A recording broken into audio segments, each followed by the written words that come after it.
एक काळ असा होता,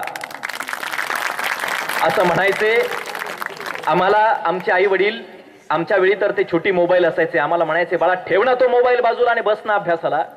पण या कोविडच्या काळात परिस्थिती अशी झाली, असं म्हणायची वेळ आली बाळा घे तो मोबाईल आणि अभ्यासाला बस. मोबाईलवरती आमचे अभ्यास झालेत, पण मोबाईलवर आम्ही अभ्यासच करतो का बाकी काही करतो हा प्रश्न तुम्ही तुमच्याच मनाला या ठिकाणी विचारा. नेमकं काय आपण त्या मोबाईलच्या माध्यमातून करतो हा प्रश्न तुमचा तुम्हीच विचारा. मध्ये एका कंपनीनं 1.5 GB डेटा आम्हाला फ्री दिला होता. तो 1.5 GB डेटा संपत नाही म्हणून अस्वस्थ होऊन झोपणारी तरुणाई आज वास्तवात निर्माण होत असल्याचे आपल्याला पाहायला मिळते आहे. चुली शेजारी भाकरी भाजत असताना आमच्या आईच्या हाताला जर भाकरी भाजताना चटका बसला तर टचकन त्या आईच्या डोळ्यात पाणी येतं. पण शेजारी बसलेल्या आमच्या त्या लेकराला आता काही वाटे नाही. आईच्या डोळ्यात टचकन पाणी येतं, पण शेजारी बसलेल्या त्या लेकराला सर आता काही वाटे नाही.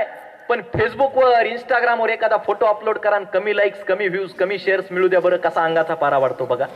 हे वास्तव आहे. आचार्य विनोबा भावे असं सांगायचे की भावना ही माणसाच्या जगण्याची अभिरुची आहे. माणूस त्याच्या भावनेच्या बळावरती माणूस म्हणून ओळखला जातो.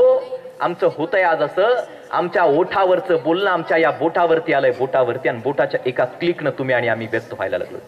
थँक्यू, हाय, हॅलो, वेलकम, कसे आहात, हाव आर यू, या सगळ्या गोष्टी बोटाच्या एका क्लिकनं व्यक्त व्हायला लागल्यात.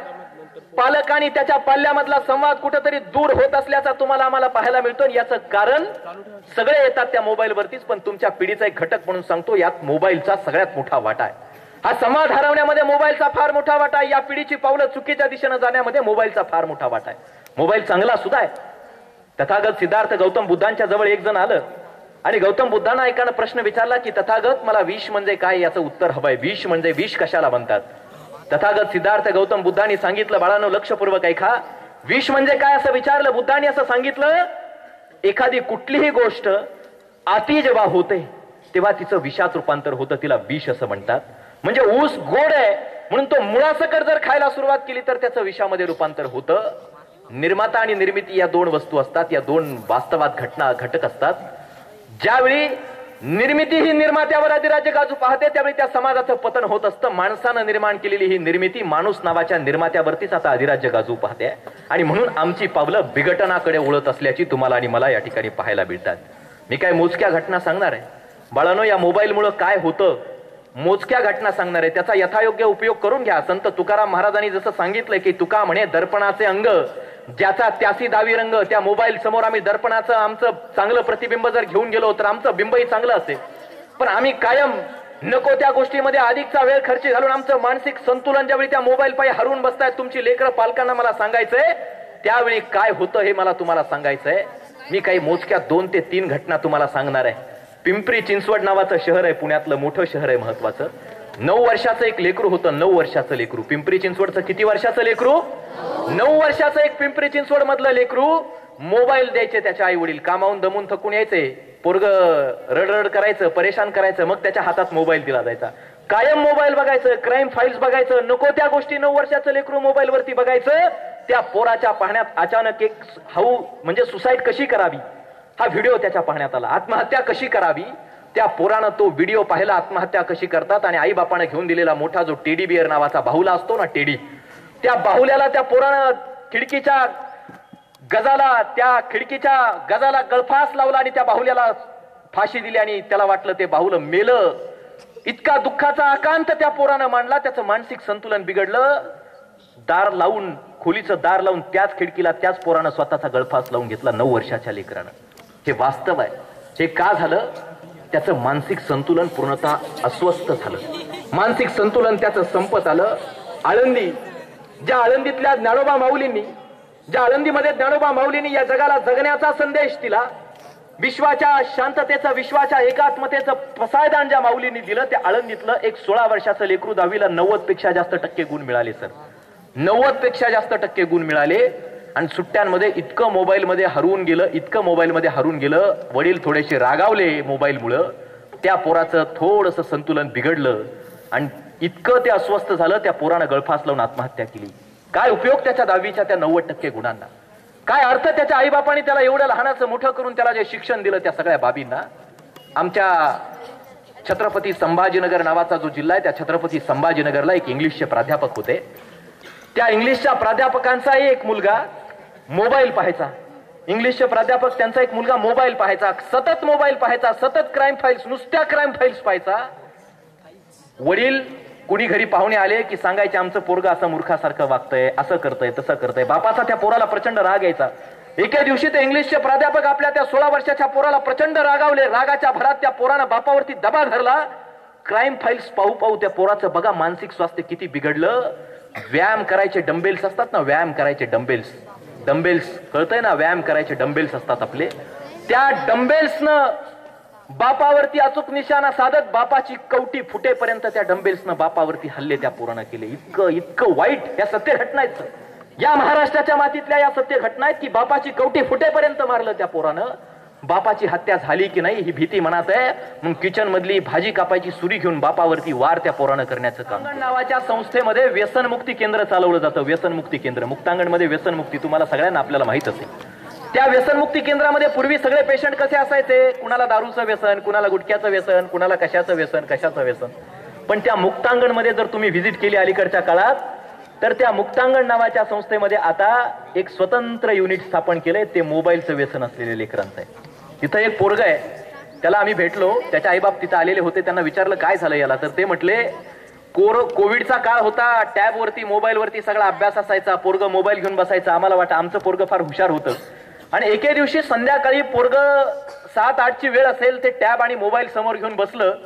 आम्हाला वाटलं अभ्यास करते, आम्ही जेवणासाठी बोलावलं, पोरग काय आलं नाही. आम्हाला वाटलं ठीक आहे भूक नसेल, जेवेल थोड्या वेळानं. आम्ही सगळे झोपी गेलो. पोरग अभ्यास करते असं वाटलं होतं आम्हाला.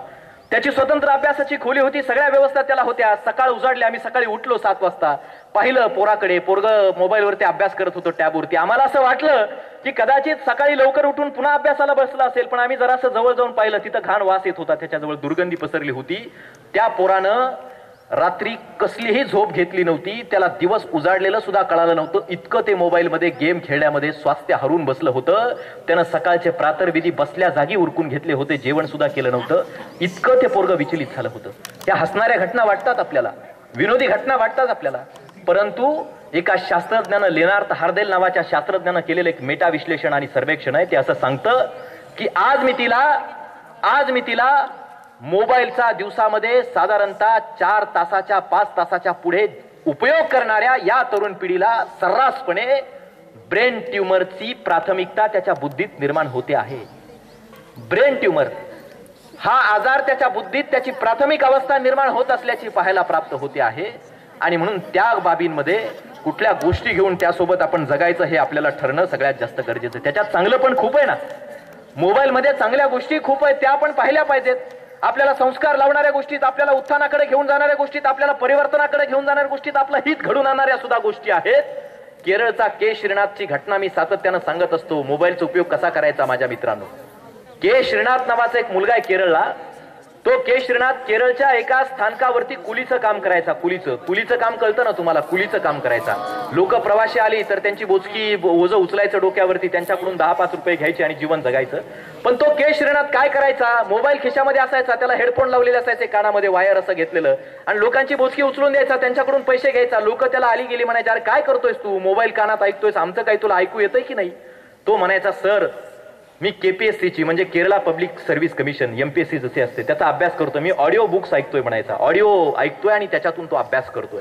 लोक त्याला हिनवायचे, अरे म्हणायचे एवढं सोपं असतं का, राज्यसेवेची एवढी सगळी परीक्षा पास करणं एवढं सोपं असतं का, काम करत करत कसं करशील तू ऐकत ऐकत, तुला एक तर अभ्यास करावा लागेल नाहीतर तुला काम करावं लागेल. तो म्हणायचा, सर मी दोन्ही करेल.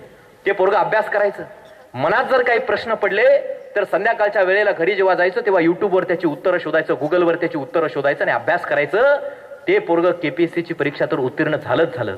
पण ते कुलीचं काम करणारं, मोबाईलवरती अभ्यास करणार ते के श्रीनाथ नावाचं पोरग युपीएससीची परीक्षा पास होऊन आज कलेक्टरचा दर्जा त्या पोरानं प्राप्त केलाय. गतवर्षी युपीएससीची परीक्षा ते पोरग उत्तीर्ण झालं. युपीएससीची परीक्षा. आमच्या बीडचं एक अत्यंत दीनवाण्या अवस्थेमध्ये जीवन जगणाऱ्या एका कुटुंबातलं पोरग, घरी वडील नाहीयेत, वडिलांचं लहानपणी निधन झालंय. आई लोकांच्या घरी धुनी भांडी करतीये, क्लासेस लावायला पैसे नाहीयेत, सायन्सचे विज्ञानाचे नीटच्या परीक्षेचे क्लासेस लावायला पैसे नाहीयेत, स्वप्न तर डॉक्टर बनायचंय, कसं बनायचं. मोबाईलवर दिवस न रात्र त्या पोरानं अभ्यास केला. आईनं धुनी भांडी करून घेऊन दिलेल्या पैशातून जो मोबाईल घेऊन दिला त्या पैशातून त्या पोरानं रात्र न दिवस अभ्यास केला. ते पोरग शासकीय कोट्यातून नीटची परीक्षा उत्तीर्ण होऊन MBBS ला त्या पोराला प्रवेश मिळाला. आईनं केलेल्या कष्टाचं चीज जर करायचं असेल तर असं करा. आई बापानं घेऊन दिलेल्या त्या मोबाईलचं चीज जर करायचं असेल तर असं करा. हे चीज त्या मोबाईलचं करणं तुम्हाला या ठिकाणी जमलं पाहिजे हे आवर्जून या कार्यक्रमाच्या निमित्तानं सांगायचं. माझ्या मित्रांनो, आपले हे गुरुजन आपल्याला सातत्यानं सांगत असतील, सल्ले देत असतील, मार्गदर्शन करत असतील. घरातले पालक, ज्येष्ठ मंडळी सल्ले देत असतील, मार्गदर्शन करत असतील. पण तुमचा मी भाऊ आहे, तुमचा मित्र आहे, या जाणीवेतून मला तुम्हाला आवर्जून ही गोष्ट सांगायची की ते लाईक्स फेसबुकवरचे, इंस्टाग्रामवरचे, ते व्हॉट्सअपचं स्टेटसची जी स्पर्धा, स्नॅपचॅटवरचे इमेजेस, त्याच्या बाहेर पडा. त्याच्या बाहेरच्या जगामध्ये या. मी एक गोष्ट आवर्जून सांगत असतो की तुम्ही तुमचे ते फेसबुकवरचे, इंस्टाग्रामवरचे लाईक्स वाढवण्यापेक्षा स्वतःची लायकी वाढवण्यावर फोकस करा. स्वतःचे लाईक्स वाढवण्यापेक्षा स्वतःची लायकी वाढवण्यावर फोकस करा. व्हॉट्सअपचं ते स्टेटस ठेवून त्या स्टेटसच्या स्पर्धेमध्ये, व्हॉट्सअपच्या त्या स्टेटसच्या स्पर्धेमध्ये रमत बसण्यापेक्षा स्वतःच्या आई बापाची मान अशी अभिमानाने उंचावेल असं स्वतःचं स्टेटस निर्माण करा. असं स्वतःचं स्टेटस तुम्हाला निर्माण करता आलं पाहिजे. एवढंच नाही तर स्नॅपचॅटवरच्या त्या इमेजेसच्या खेळात रमण्यापेक्षा स्वतःची इमेज निर्माण करण्यावर फोकस करा ना. पूर्वी एखादा मुद्दा जर शोधायचा म्हटलं तर आमच्या या गुरुजनांचं ज्ञानाचा आवाका का विस्तारित आहे. एखादा मुद्दा जर शोधायचं म्हटलं तर लायब्ररीमध्ये जाऊन किमान 5 पुस्तकं तरी चाळावी लागायची. आता एक मुद्दा एका मिनिटात गुगलवरती आम्हाला मिळतो. त्या एका मुद्द्याच्या अनुषंगानं 5 पुस्तकं चालली जायची, त्याचा सर्वांगीण अभ्यास व्हायचा. आता एकाच मुद्द्याचा, एकच तेवढा मुद्दा, एक वाक्याचा आम्ही सरळपणे आमच्या लक्षात यायला लागतो.